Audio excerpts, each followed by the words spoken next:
Good afternoon, everyone. How are we doing today? Are we defrosting a little bit after this past week? Perfect.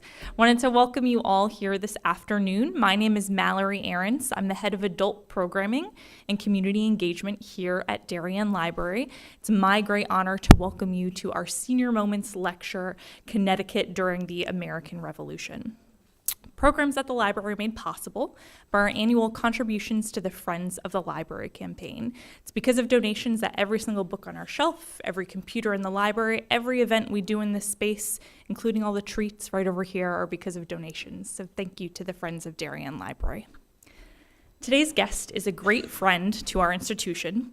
He's retired from a 30-year career as an underwriter for a leading land title insurance company, and has been involved in the American Revolutionary War living history since 1974.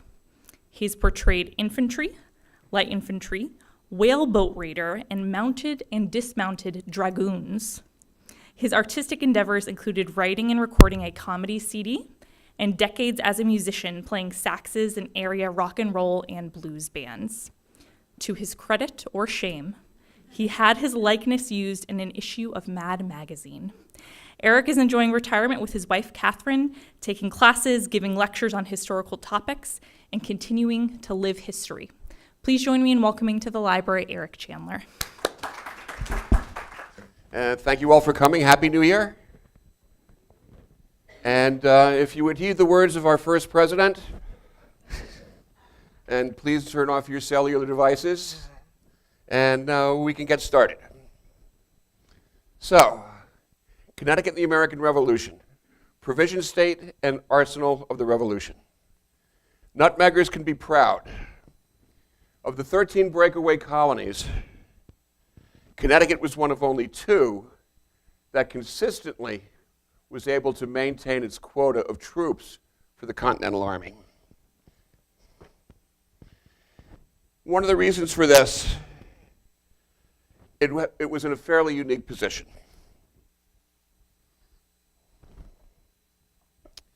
It was one of only 2 colonies with a royal charter.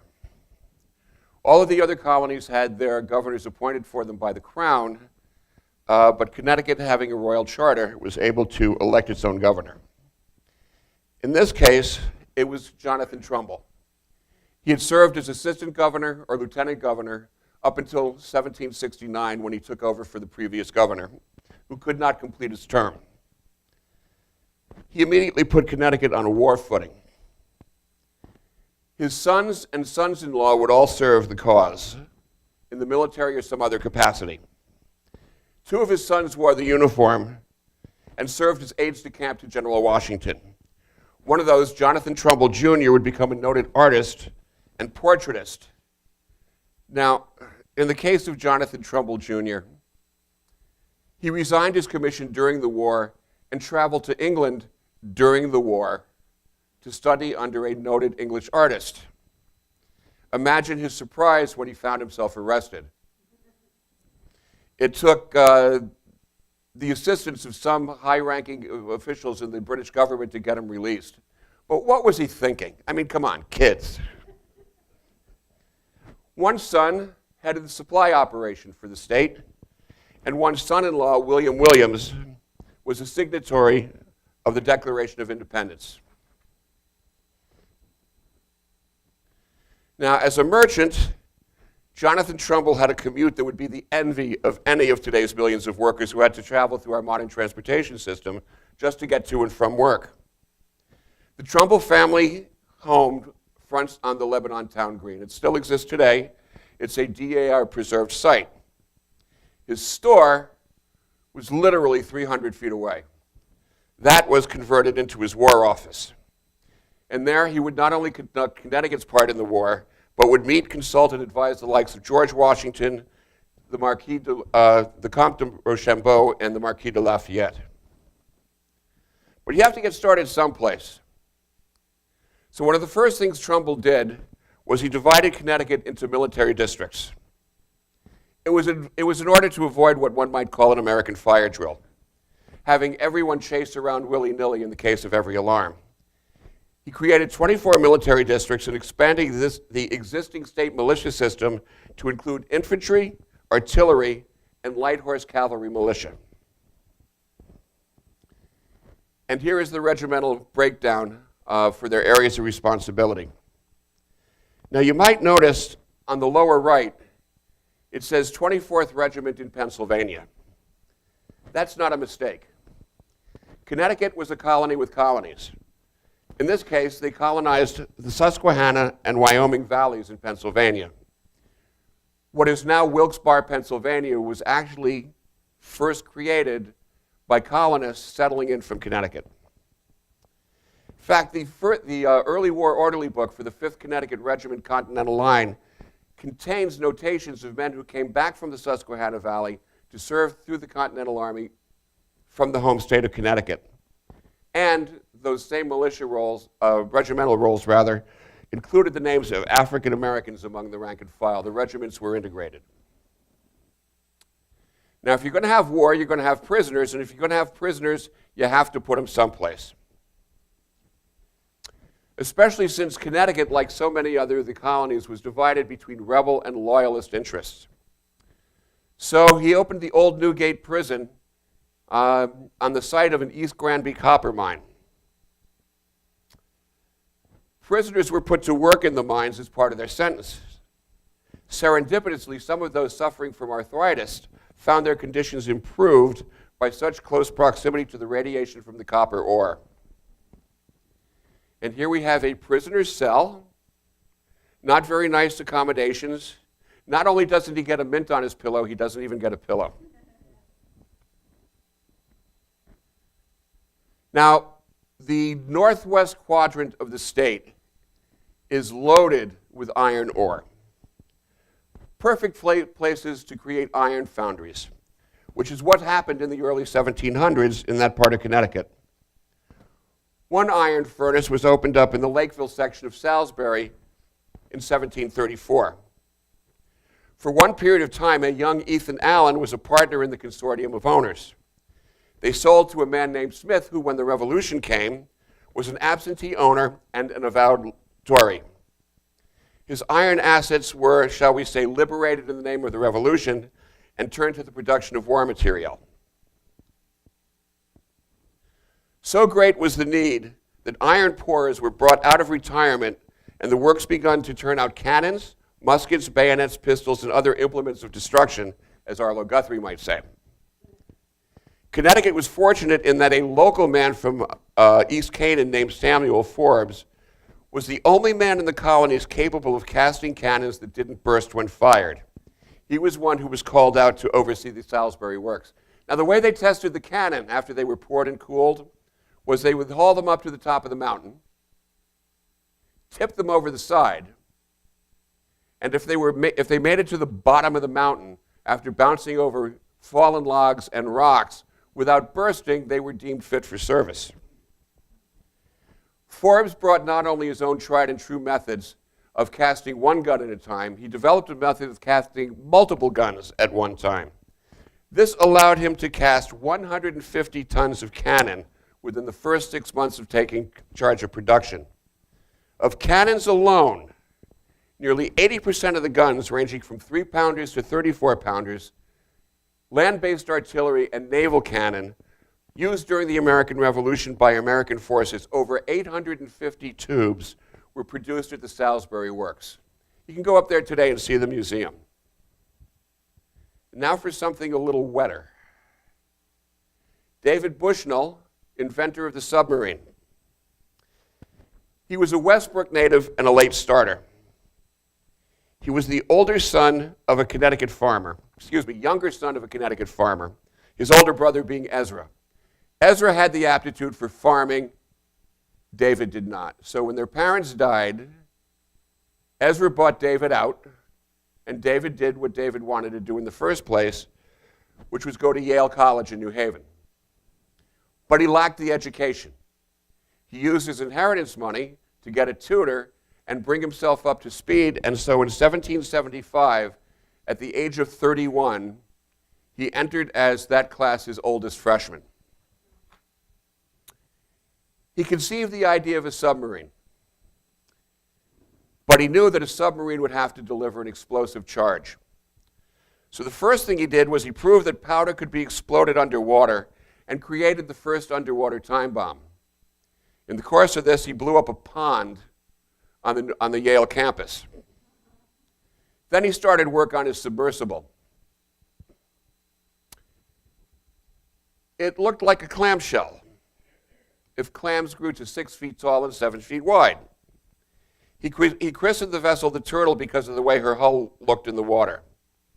She carried 700 pounds of lead ballast plus a water ballast capability operated by pumps and a pedal-powered propeller. It's a lot of P's. In the course of developing this new type of watercraft, he not only conceived the submarine, he invented the screw propeller, a snorkel system to bring in air while surfaced with the closed hatch, and on using water as a ballast for submerging and surfacing the vessel, he created the ballast pump. His design also included what he called fins, which we now call dive planes. It also included a rudimentary conning tower with 8 portholes, 2 on top and 6 around the side of the conning tower. He devised a cork flotation depth gauge and used phosphorus from the foxwood tree to illuminate the rudimentary dials, gauges, and a compass. Many of these things, or their successors, are still in use on modern nuclear submarines. Now, once buttoned up, the interior held about 30 minutes of air. Now, he convinced his older, bigger, more robust brother to help him build the prototype in secret and become the initial pilot of the submarine.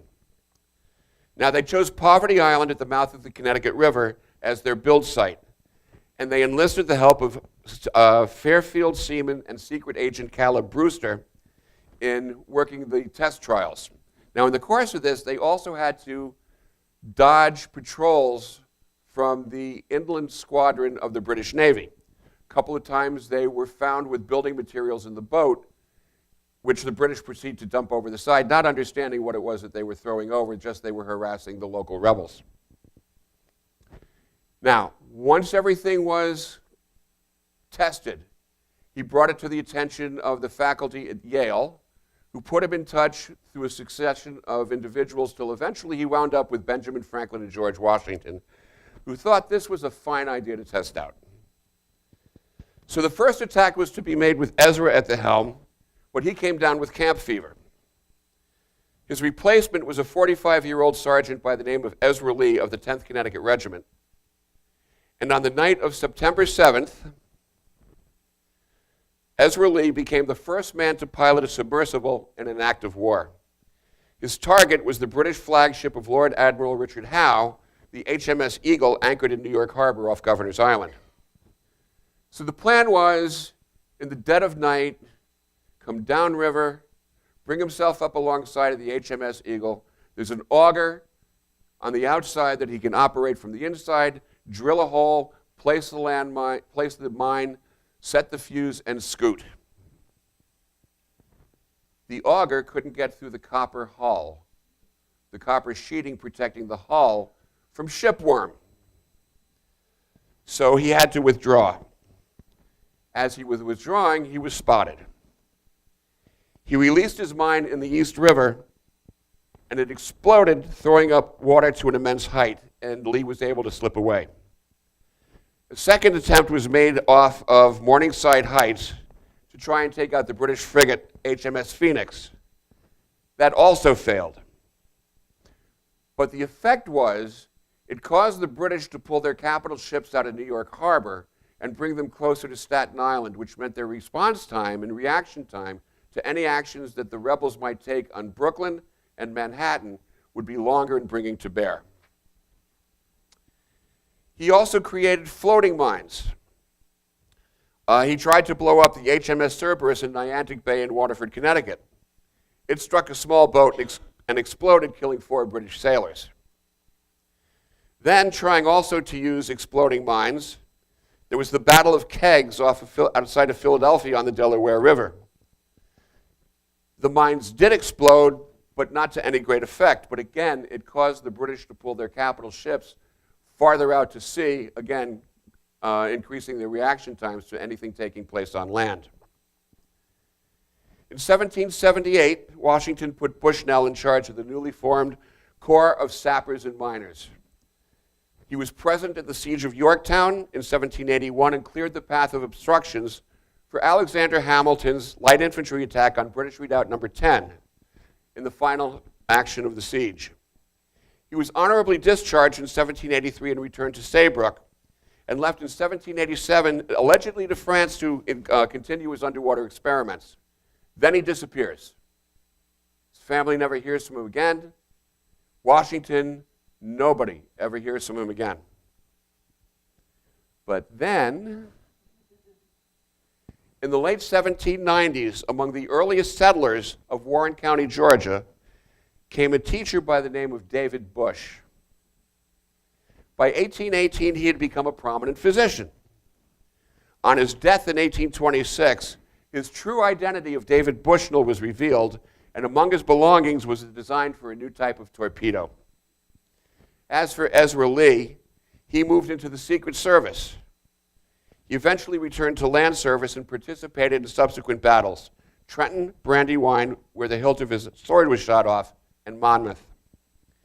His 1821 obituary read, "This soldier is the only man who fought the enemy upon land, upon water, and under the water." His tombstone reads, "He who lies here was in service to General Washington." And here we have a modern recreation of the turtle.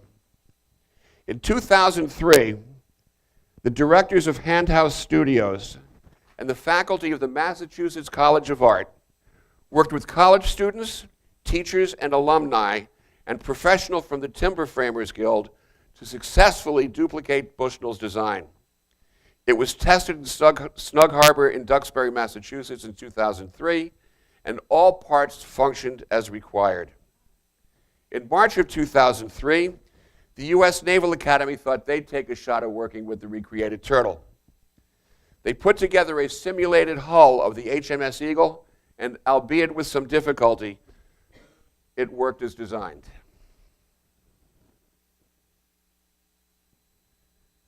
So, April 19th, 1775, Lexington and Concord.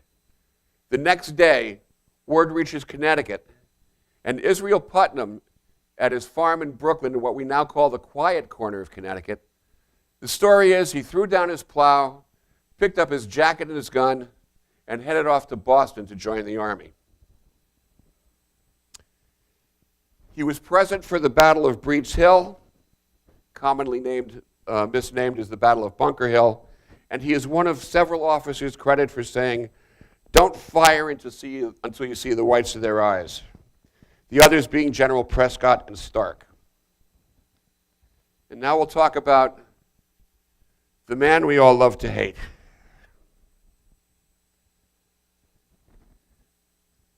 Benedict Arnold.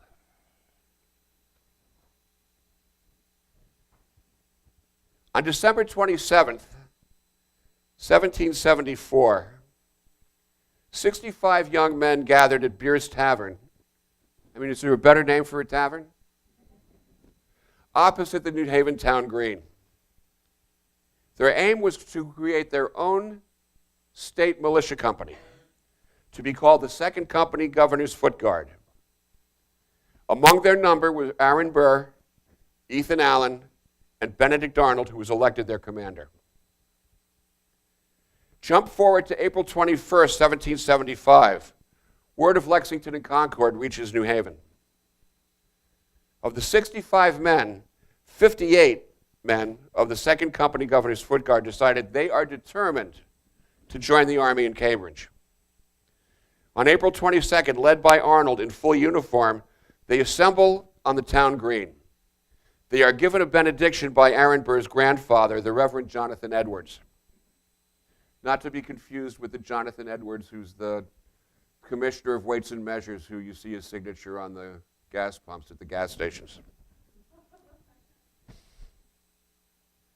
They entreat the New Haven selectmen, who are also meeting at Beer's Tavern, to open the powder house. They want the gunpowder, they want the flints. They want to take them to Cambridge. The selectmen refused. Arnold demanded the keys, exclaiming, "None but Almighty God shall prevent my marching." They seized the powder, ball, and flints and marched off to Cambridge to support the fledgling cause. And they were the first, but not the last of the supplies and men Connecticut would send to war. Fun fact, every April, on or about the anniversary date of the event, the combined Governor's Foot Guard and Horse Guard regiments that exist today commemorate Arnold demanding the keys to the Powder House with Powder House Day ceremonies on New Haven Green.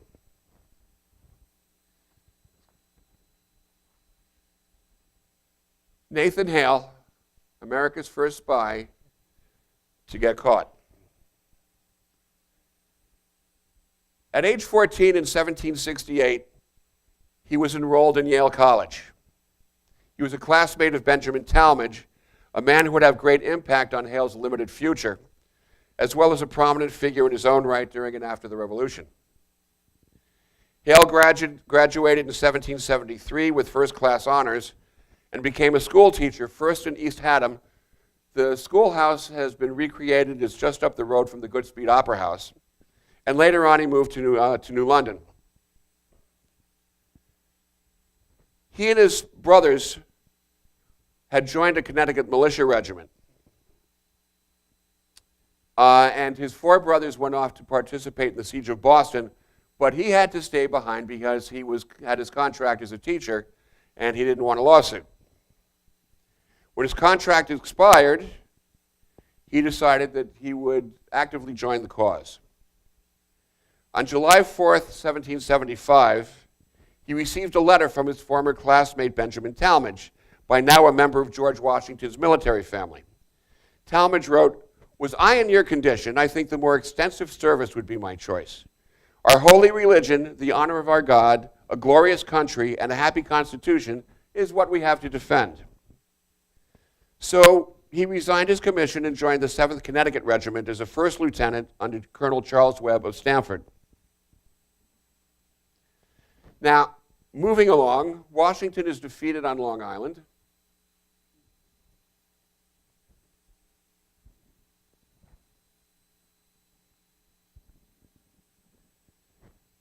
And has moved into Manhattan and has decided he needs information. He's got to create some kind of espionage service. By this time, Hale had been transferred to Knowlton's Rangers, an irregular light infantry type battalion under Lieutenant Colonel Thomas Knowlton. When word went out for a volunteer to go behind British lines, Hale volunteered. And on September 9, 1776, he volunteered. And on the 12th, he was ferried across the East River to Long Island. Now, he was very brave, but he wasn't a very good spy. Part of his misfortune had to do with the timing of his mission and the Great New York Fire of September 21st, 1776, which had put the British, who had taken the city 6 days earlier, on high alert.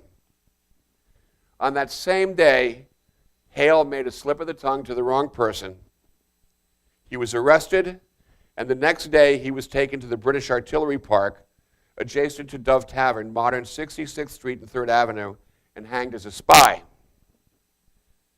This hanging would reverberate not just throughout the Army, but throughout the Revolution.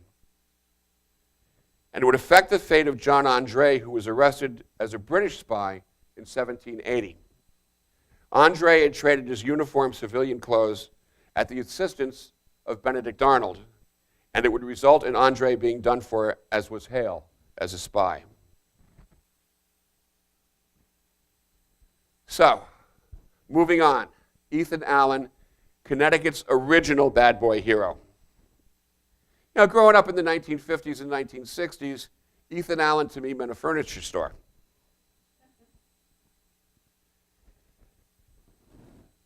And of such a conservative image for the furniture that I had a really hard time really grasping the fact of the kind of guy that Ethan Allen really was. He came screaming into this world in Litchfield on July 21st, 1738, the descendant of Massachusetts Puritans, and who by the time of Ethan's birth were on their own quest for religious freedom. Allen became a deist. and in conjunction with a doctor friend named Thomas Young, published a book titled Reason, the Only Oracle of Man. Now, he had occasion to run afoul of the law. One case involved a pig recovery operation with a brother that went wrong. It seems that a neighbor's pigs had wandered onto the Allen property. The Allens thought, hey, our pigs now. The neighbor, without permission, came onto the Allen property to recover his porkers. The Allens thought he trespassed. They went to, let's see, how did I put this?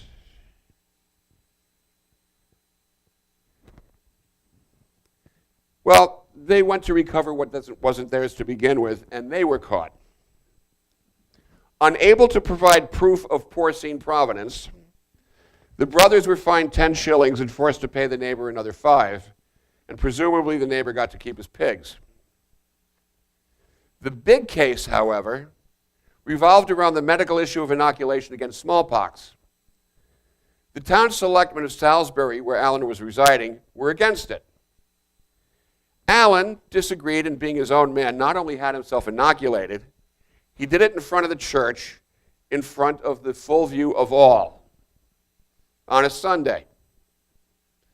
That got him hauled into court in Salisbury and kicked out of the church.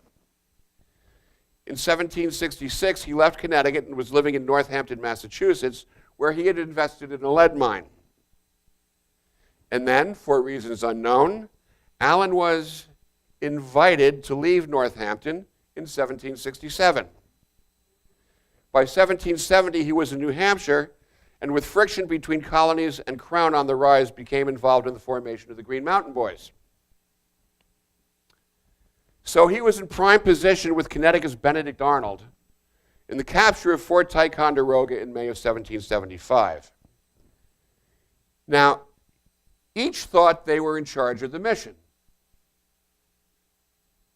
Allen had authorization from the legislature in New York.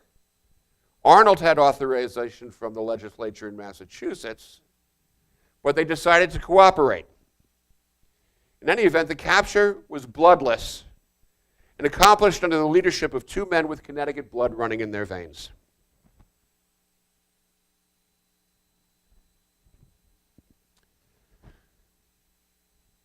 Connecticut is the home of America's first commissioned cavalry. George Washington's initial experience with mounted troops, including those from Connecticut, was not particularly favorable. But during the Battle of White Plains in October of 76, he saw how effectively the British used their light horse troops against the colonial soldiers, being able to maneuver his men into pockets where they could be picked off or destroyed otherwise. So he decided, I got to get me some horse guys. So among the colonies that he asked for assistance, and particularly for horse troops, was Connecticut. And Trumbull sent him Major Elisha Sheldon, commander of the 5th Connecticut Light Horse Militia, who had been operating as a light horse commander since 1769, when Trumbull instituted the state, enhanced the state militia system. Sheldon and his men operated so well during the retreat through New Jersey and the fall of Fort Lee that Washington asked him to go on command and create a cavalry establishment. Now, it was supposed to be originally one 3,000-man corps of horsemen, but then Congress got involved and they decided, well, we don't need that many guys, and we'll just have 4 horse regiments of 250 men each, 1,000 men, and we'll just leave it at that. So the 1st Commissioned Cavalry was the 2nd Regiment of Light Dragoons under Elisha Sheldon. The reason the 2nd Dragoons received their commission first was politics, politics, politics, location, location, location. Congress thought the honor of the designation of the 1st Dragoons should go to a horse regiment from Washington's home colony of Virginia. But they weren't where Washington was when the commissions were given out, but Sheldon was. So the first Dragoon Regiment was actually the second to receive its commission, and the 2nd Dragoon Regiment was the first. There'll be a quiz later. 2nd Dragoons participated in victories at Trenton and Princeton and through to Yorktown. Elements of the regiment operated in virtually every area of operation, as well as having 20 men on command, which means part of Washington's staff, and comprising part of Washington's bodyguard. In fact, foiling multiple attempts by the British to kidnap the commander-in-chief. And a more complete story of the 2nd Dragoons is the topic of another talk that I do.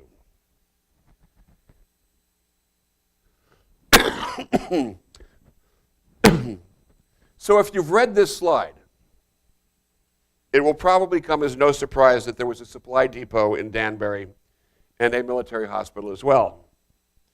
It operated so effectively that British New York Governor and Brigadier General William Tryon decided it had to be put out of business. That brings us to April 1777. Tryon put together his plans for the Danbury Raid. He wants to move 2,000 men, including 300 loyalists of the Prince of Wales American Regiment, a 6-gun battery of the 4th Battalion Royal Artillery, and a dozen mounted troopers of the 17th Light Dragoons, plus horses, ammunition, and supplies to surprise the depot. Knowing that he's going to be passing through territory that is heavy with loyalist sympathizers, he left his unruly loot and pillage happy Hessians at home. Now, Tryon knows that if he marches out of New York to go to Danbury, the rebels will be aware, and his force will in all likelihood be harassed along the way the British were harassed from Lexington and Concord back to Boston. Plus, he knows what traffic can be like on I-95 with rush hour and construction. It's just a crime. So he plans an amphibious assault with a landing in Westport, providing a shorter march to Danbury, only 30 miles instead of 68. So, with a flotilla consisting of 12 transports, a hospital ship, and some small ancillary vessels, he sets sail on April 22nd, 1777.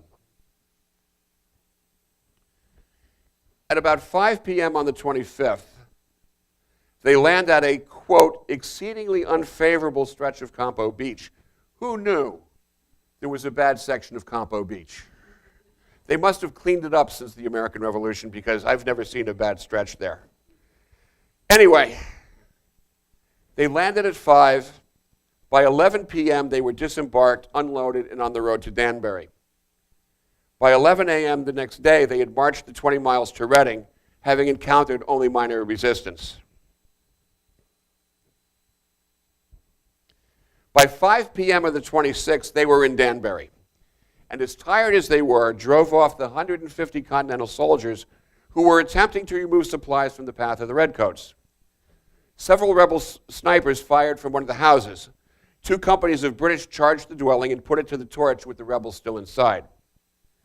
Then they set about the destruction of the supplies. They burned a lot of it, but when they found the rum and the whiskey, they decided they would drink that. Many became too drunk to function, but a fair number stayed sober. In any case, Tryon now securely controlled the town. But he knew he couldn't stay. By now, word had leaked out. He was in danger from rebel troops in the surrounding area, and was many miles and many hours away from the safety of his boats off Campo Beach. The raid proved very effective. By the time they left Danbury, they had destroyed 19 buildings, 4,000 to 5,000 barrels of beef, pork, and flour, 2,000 bushels of grain, 5,000 pairs of shoes, and 1,600 tents and other supplies. All in a good day's work as far as Tryon was concerned, but it would be for nothing if he couldn't get back to the safety of the ships.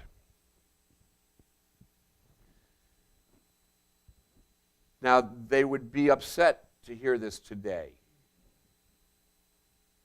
But Reading, Newtown, and Ridgefield were Tory strongholds Oh, no, we weren't. We were patriots. No, you're Tory scum.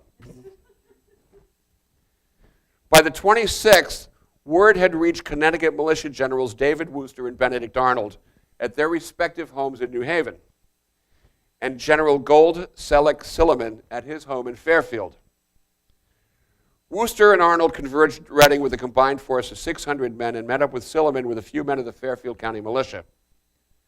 On the 27th, the rebels moved on to Ridgefield, where they were joined by 50 regulars of the 5th Connecticut Regiment under Colonel Philip Burr Bradley, a company of Drake's 3rd New York Militia under Captain Samuel Lawrence, and about a dozen raw recruits of the newly formed 1st Ridgefield Militia under Captain Ebenezer Jones.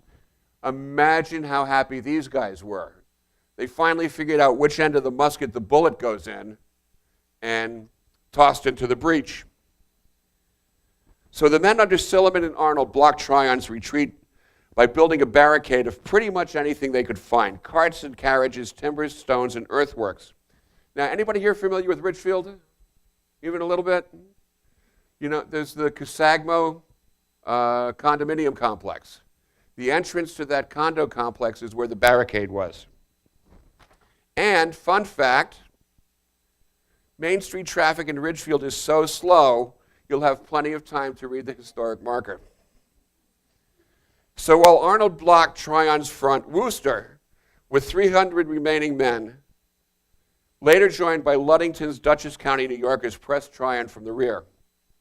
Now, worse yet, Jedediah Huntington with 50 men of the 1st Connecticut and Major Nehemiah Beardsley with 150 men of the 16th Connecticut militia were working their way through the Danbury Hills to try and hit Tryon's flank. Now, the Battle of Ridgefield developed in 3 phases. Phase 1. Wooster committed the first surprise assault 3 miles north of town when he hit the British rear guard, which had paused for breakfast. 2 British were killed and 19 were taken prisoner in the hit-and-run attack, and I'm sure there were Egg McMuffins every place on the ground. Phase 2. Wooster came back an hour later with the second attack, but the Redcoats had prepared a surprise of their own. Their artillery had brought up 3 pieces, and Wooster was mortally wounded by cannon fire. But he bought time for Arnold to complete his defensive works. Phase 3. Tryon brought his men up, outnumbering the Americans 3-1. He sent flanking parties to either side of the barricade, but troops had been placed at either flank to blunt the attempts to return the American flank. Next, under the cover fire of his artillery, Tryon sent his entire force up the middle and to both sides and forced a breach of the barricade, but at the cost of 16 killed and 30 wounded Redcoats. But Tryon gained possession of the town. The Americans fought a fighting retreat, leaving 12 dead and 24 wounded. In the process of the fighting withdrawal, Arnold's horse was struck by 9 musket balls and collapsed, pinning Arnold beneath him with a leg wound. Arnold freed himself, pistol shot a British officer who attempted to take him prisoner, and made his way to a prearranged location where he rejoined the American forces. The Americans clashed with the British twice more before they were able to reboard their ships, once at a crossing of the Norwalk River and once at a crossing of the Saugatuck River. And that ended that incursion into the interior of Connecticut.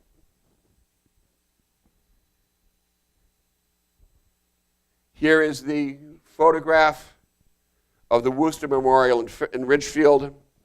It took him from the 27th of April, when he was wounded, until the 2nd of May to die from the wound to his groin.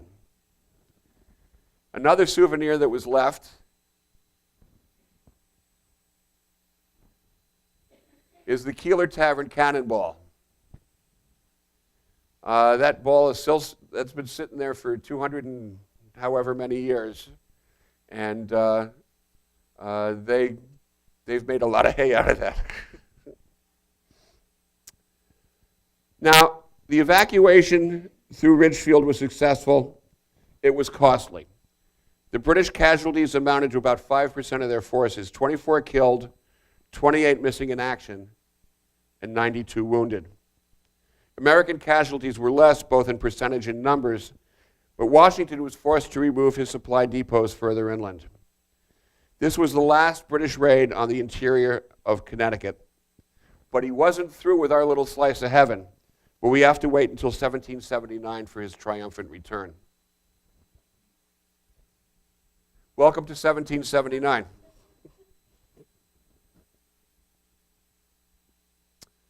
The western coastal towns of Long Island Sound are going to take a beating.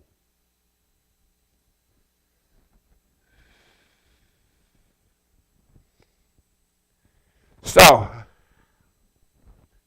we start with Knapp's Tavern, Putnam Cottage.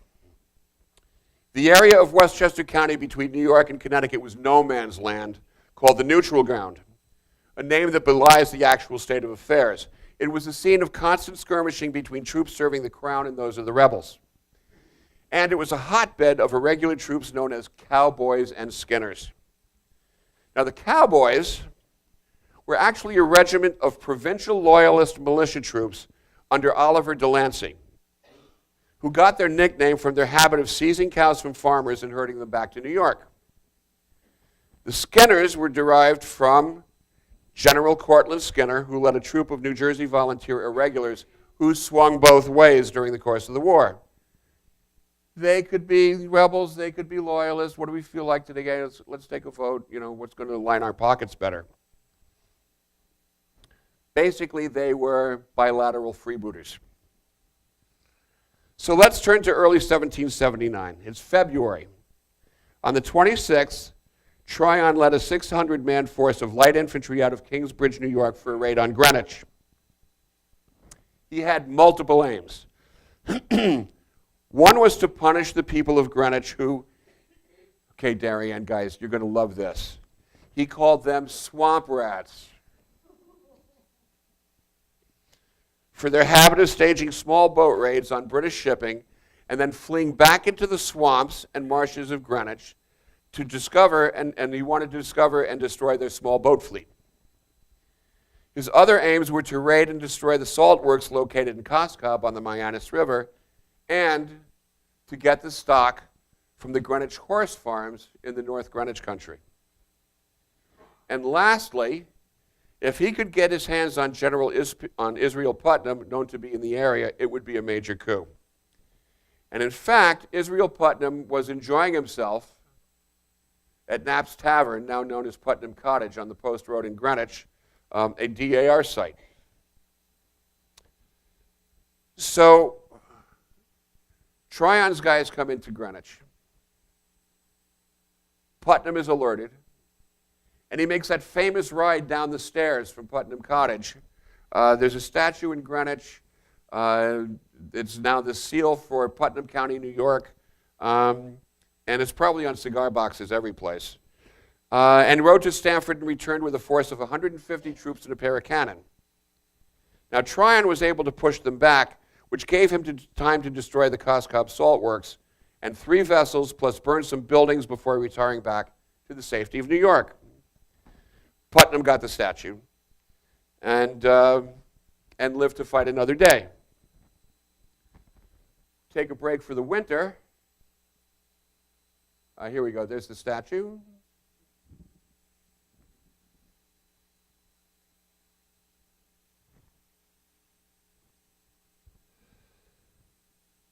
We wait until July.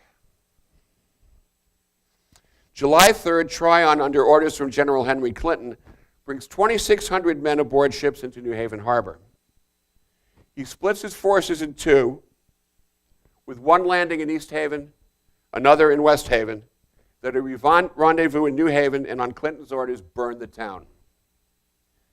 The East Haven wing under Tryon meets minimal token resistance and soon overruns Fort Black Rock, now known as Fort Nathan Hale.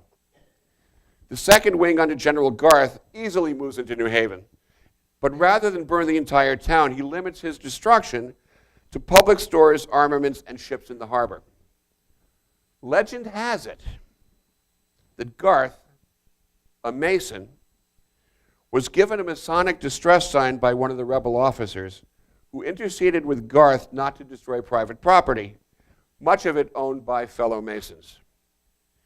Tryon, however, burned barns filled with grain and put a large number of manor houses to the torch, before a force of about 1,000 militia assembled to stall his activities.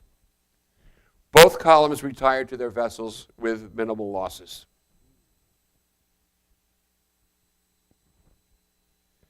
As part of his Let's Burn Connecticut tour of '79, Tryon landed his forces in Fairfield on July 7th. That morning, the citizens were awakened by the sound of cannon firing from the fort in the Black Rock section of town, now part of Bridgeport, warning that British ships had been spotted offshore. The Redcoats disembarked at Mackenzie's Point near the end of now South Pine Creek Road. They then moved up Beach Road toward the center of town where they met resistance from the militia. Tryon set up a temporary headquarters on Beach Road while the militia constructed a makeshift defensive position at Round Hill and destroyed a bridge at Ash Creek. The destruction of the Ash Creek Bridge foiled Tryon's original plan, and so he decided to take it out on the town. Despite pleading from the town fathers, they set fire to practically every building in town. His soldiers laid waste to 97 houses, 67 barns, 48 ships, 2 schoolhouses, 2 meeting houses, a courthouse, and the county jail. The Hessians, covering the withdrawal, ignored Tryon's orders to spare certain buildings, churches in particular, and blazed everything in their path and looting everything they could.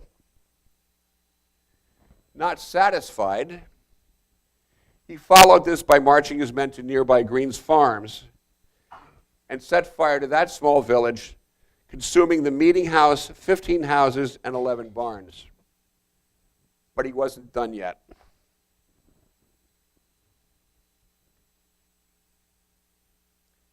As a distraction, as a means to lure Washington out of the Highlands, and as a means to try and destroy elements of the 2nd Dragoons,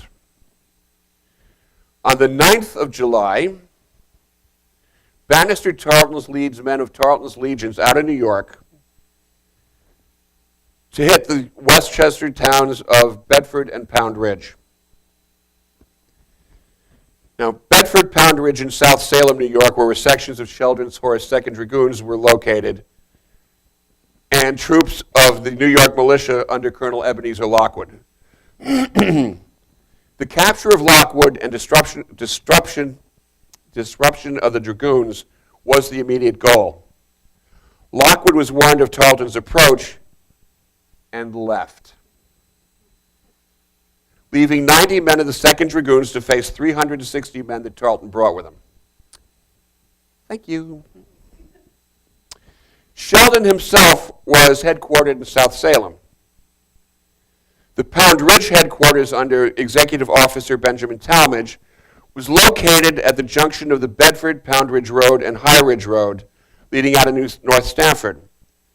The headquarters building location is now the site of the Pound Ridge Plant Nursery, if you're familiar with that site.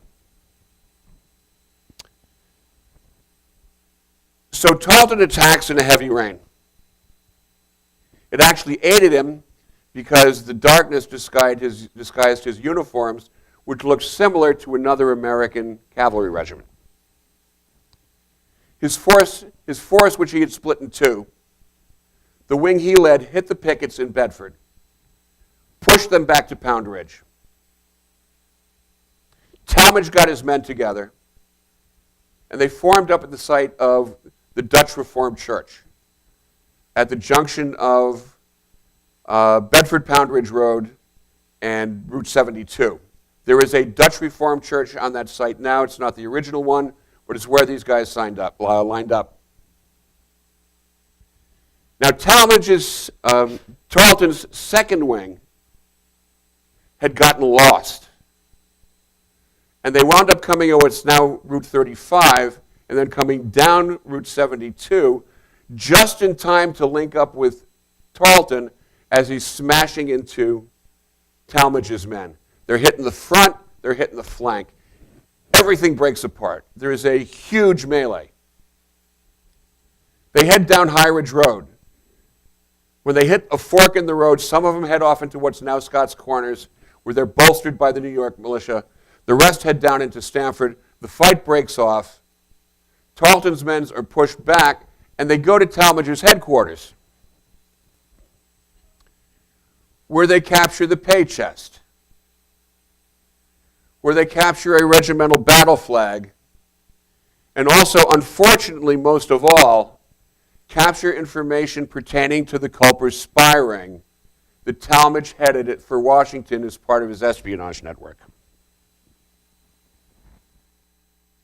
It is the only time that Washington was unhappy with this particular group of soldiers. On the 11th, Tarleton comes back and tried to burn Bedford, which he had been unable to do previously because of the rains. He manages now to set fire to one town before he's forced back out of Bedford into New York. But if you go to that section of Bedford and Pound Ridge, you'll see signs for Tarleton Lane.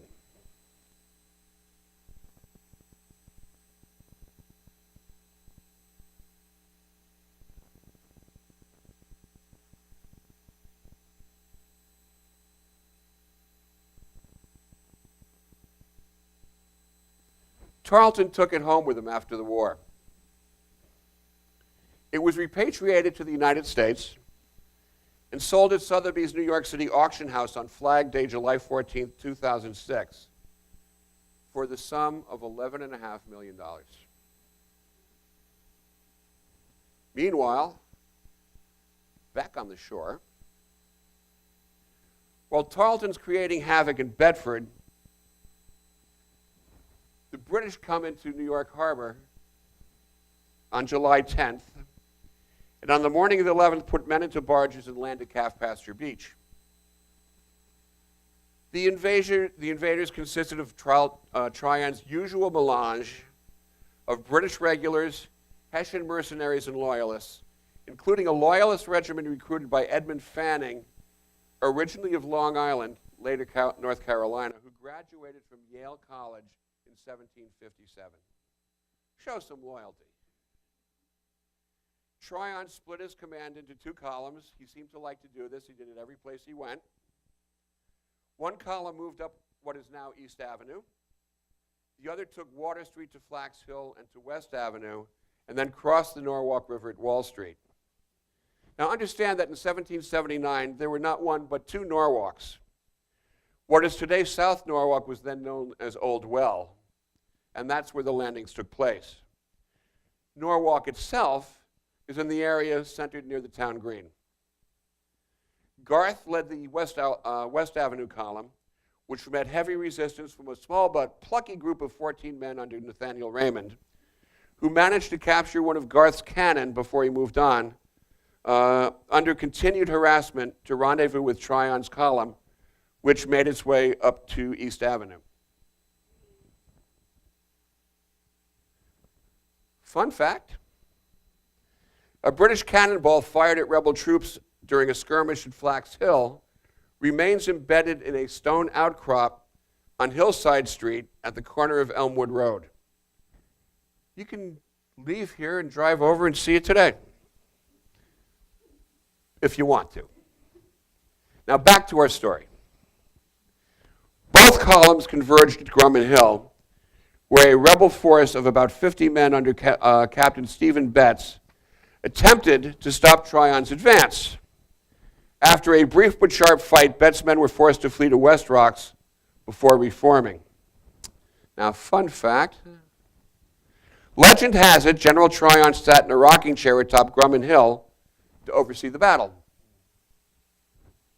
Meanwhile, unable to dislodge the rebels from the stronghold at the rocks and facing a turning tide, Tryon's men returned to Old Well by the same route they had marched earlier that day. Along the way, the British set fire to any house where they had been fired on by the rebels.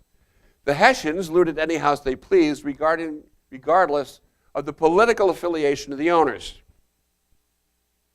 By the time they were done, 80 houses, 87 barns, 17 shops, 4 mills, 2 churches, plus ships burned at anchor and whaleboats carried off, all having an estimated 1779 value of 26,000 pounds. Ironically, the assistant commissary for the Continental Army in Norwalk was a guy by the name of Eliphalet Lockwood. He had a shop at the head of the harbor, but his warehouse was located where the British never got to. Even though his shop was burned, his warehouse survived, and according to surviving commissary records, was able to return to supplying the troops within a couple of weeks. And many in Oldwell and Norwalk, along with other ravaged Connecticut communities, who lost everything and were now unable to rebuild. They were recipients of land granted in the Ohio Territory known as the Connecticut Firelands. And if you visit Ohio today, you will find many familiar town and street names and many homes built in a familiar New England style. In 1779, the 1779 raids were over, but the British weren't done with Connecticut.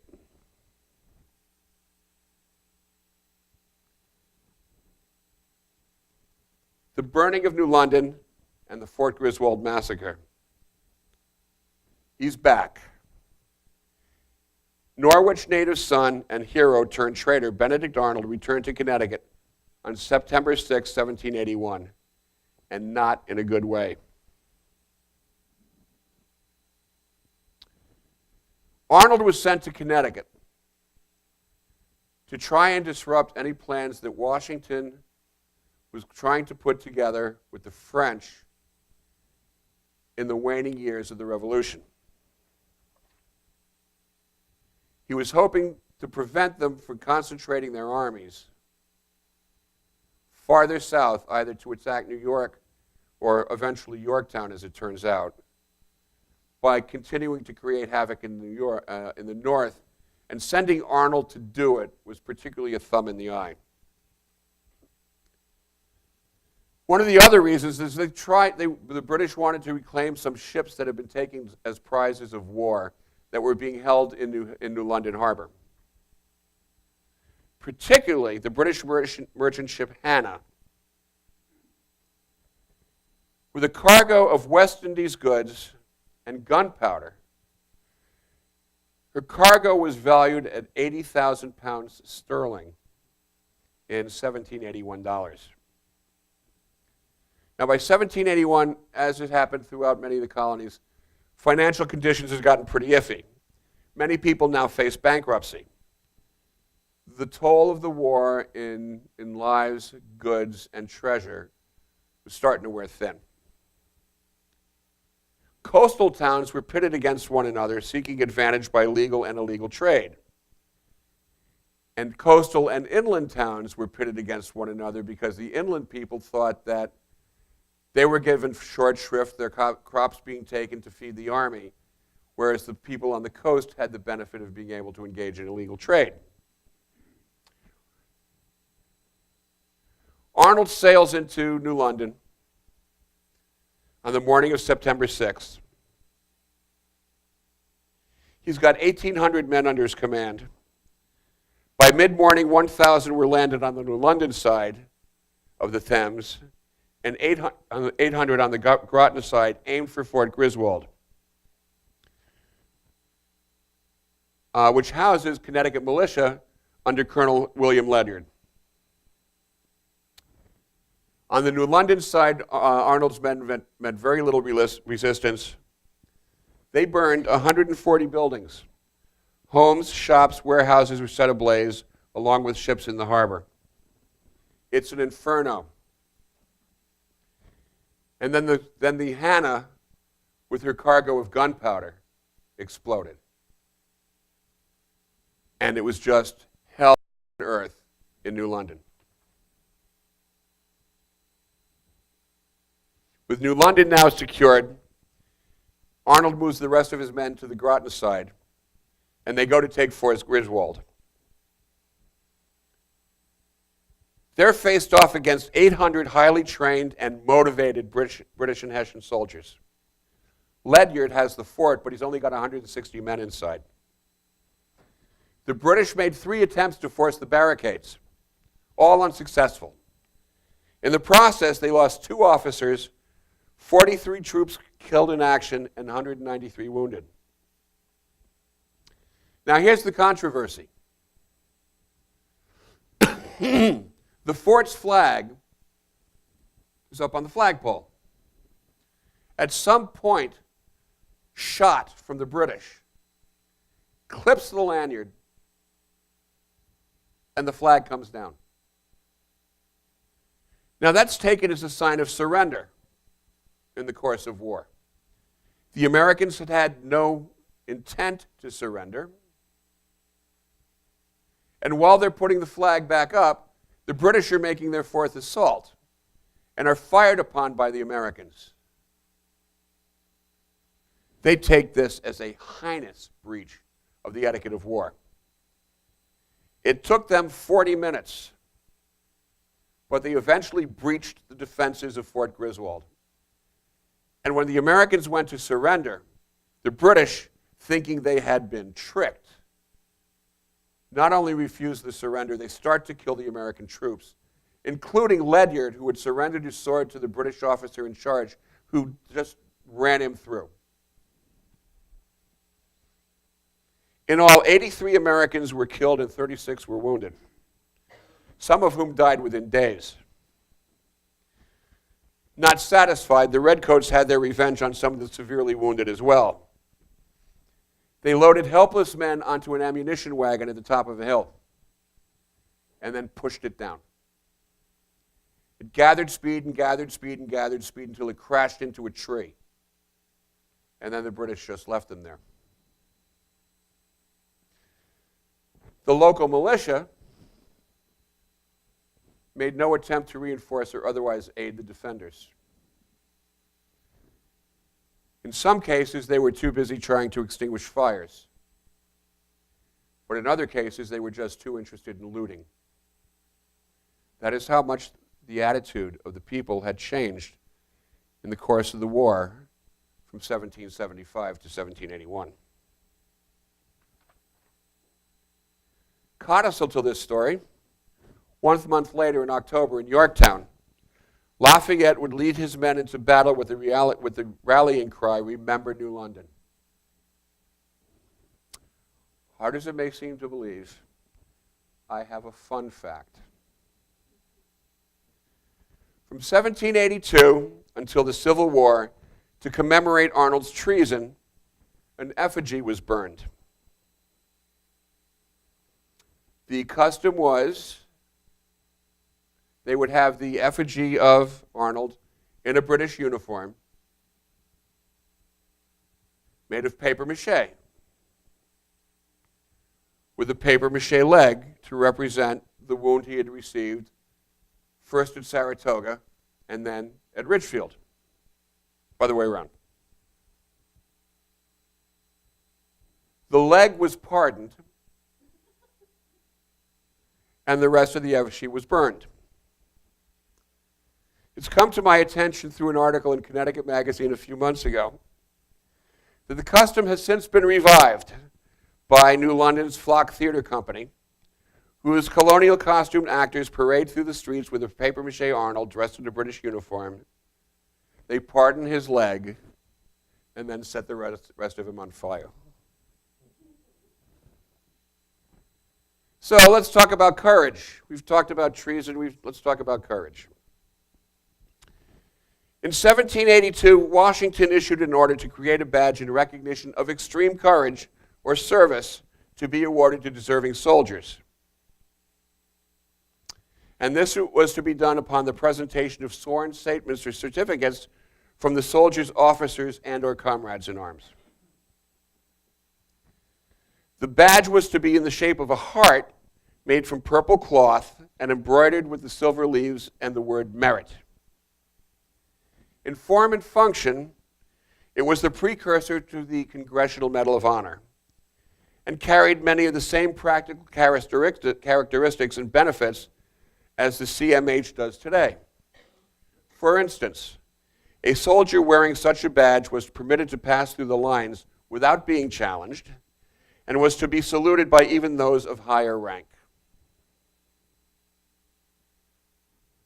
Of the 3 known badges that were awarded, all 3 were to men from Connecticut.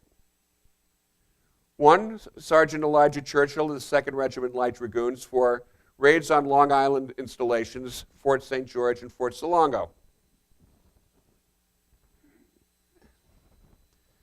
The second went to Sergeant Daniel Bissell of the 2nd Connecticut Regiment for his espionage services. And the third to Sergeant Daniel Brown of Captain Samuel Comstock's Company of the 5th Connecticut Regiment, earned for leading his forlorn hope against Redoubt Number 10 at the final action in Yorktown, Virginia. For those unfamiliar with the term, a forlorn hope is basically a suicide mission, one with low expectation for success and a high expectation of death, undertaken by volunteers in order to seek glory, recognition, and promotion. The award fell into disuse until it was revived by President Herbert Hoover on Washington's 200th birthday in 1932, primarily as a citation for wounds received in action now known as the Purple Heart. Fun fact, the Purple Heart Museum was dedicated at the site of Washington's last encampment at the New Windsor Cantonment in New Windsor, New York in 2006. The museum is sponsored by Prilosec, the little purple pill. I kid you not. So we had, war with bullets, and there was a war of words. While the pen may not actually be mightier than the sword, it certainly helped to get the job done in the 1770s with the committees of safety and the committees of correspondence. These were set up by each colony, including Connecticut, to keep each of the other colonies apprised of what was going on and maintaining a flow of information. They showed up and down the coast.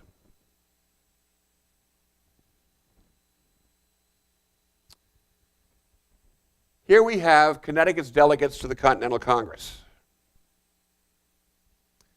Samuel Huntington, Roger Sherman, Oliver Wolcott, William Williams. William Williams seems to be a guy that came from a family that was very unimaginative when it came to naming their children. But he's the one that married one of the daughters of Governor Trumbull and a signatory of the Declaration of Independence. So let's talk about Roger Sherman. Born in Newton, Mass. In 1721, moved to Connecticut in 1743.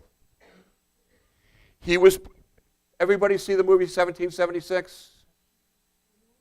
Okay. He was part of the Committee of Five that was tasked with writing the Declaration of Independence, although, as we know from the movie, all the heavy lifting was done by Thomas Jefferson.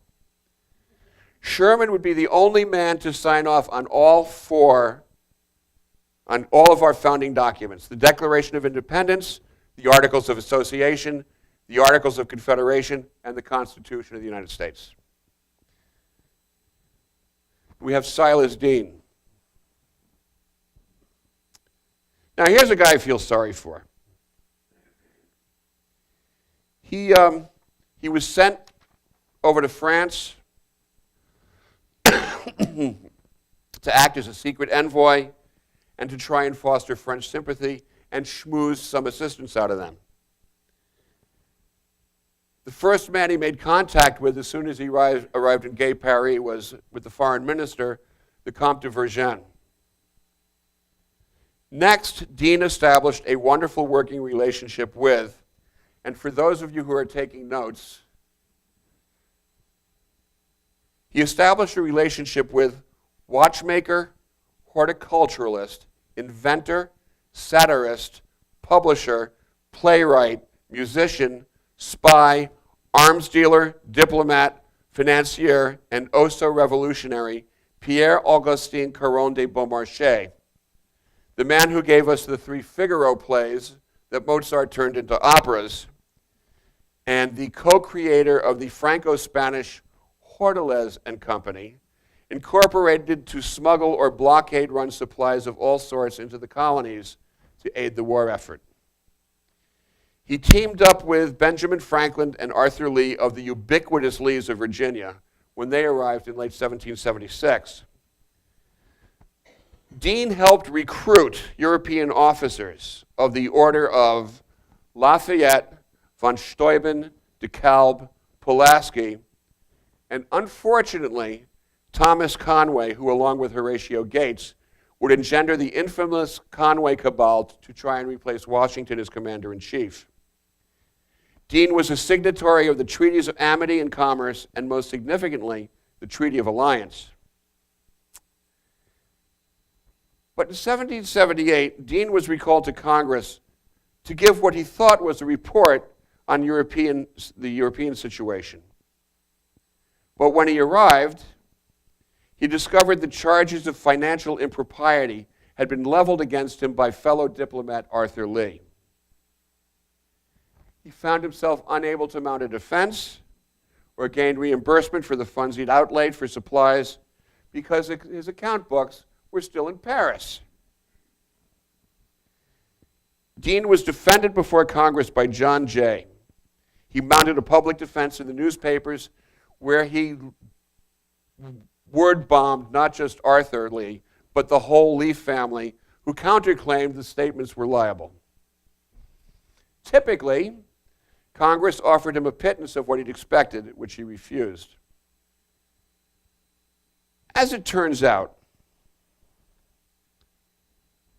Dean being branded a traitor to the colonists was because, ironically, the real spy turned out to have been Dean's private secretary while in Paris, a man by the name of Edward Bancroft. It is believed that when Dean tried to ultimately return finally to the United States, that he was poisoned by Bancroft to try and conceal his crime. Now, there are schools and streets named for Dean, and his fully restored home on Main Street in the historic district of Wethersfield is a National Historical Landmark. The arrival of our French allies in 1780. They showed up with 6,000 men and tried to get seated at the Black Pearl restaurant in July. Needless to say, they were a big help. But you got to have a plan. So the plans were concocted between Washington and Rochambeau in the Hartford and Wethersfield conferences of 1780 and 1781.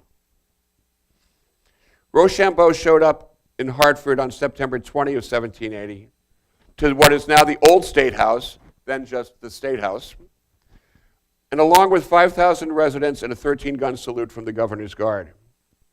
From there, they went to the home of Jeremiah Wadsworth, now the site of the Wadsworth Athenaeum.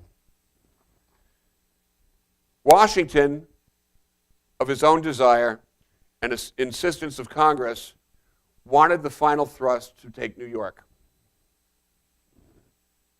Rochambeau thought there was a better idea,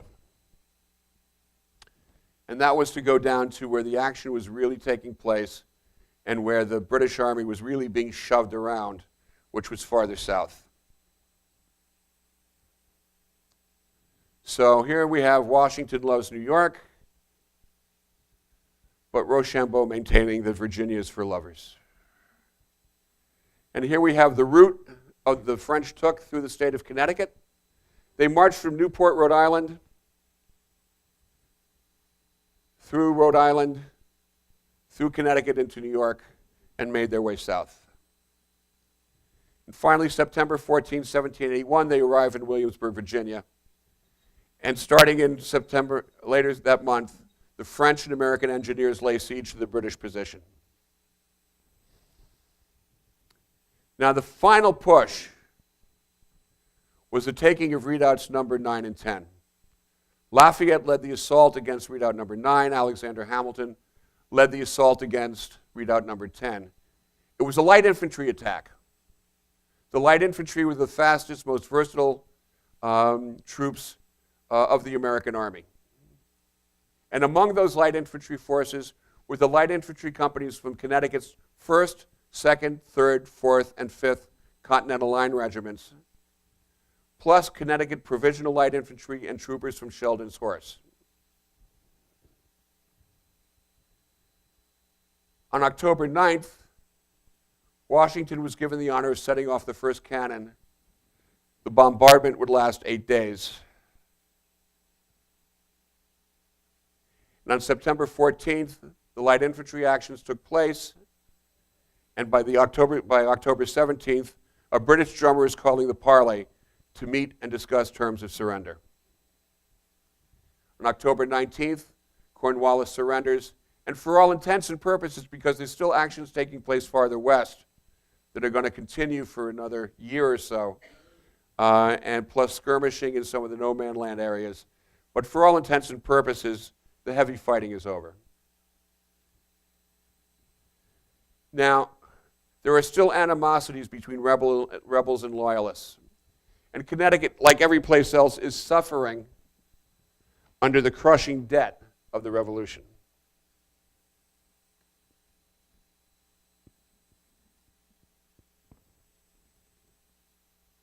Which brings us to Lemuel Cook.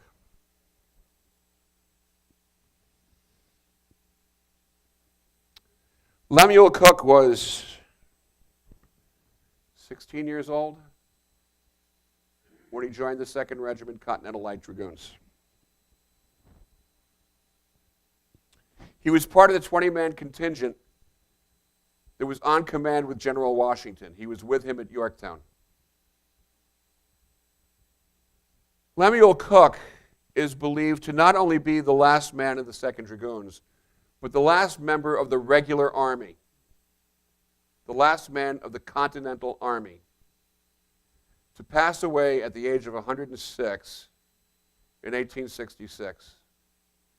Now here's a guy not only fought in the American Revolution, lived to see the country grow, lived to see it torn apart, lived to see the assassination, the first assassination of an American president, and yet to see the country begin to put itself back together by the time he died.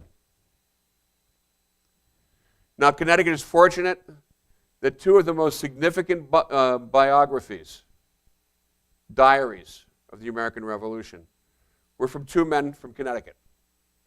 One, here's a name you've heard before, Benjamin Talmadge, the executive officer of the 2nd Regiment Light Dragoons and the leader of the Culper Spiring.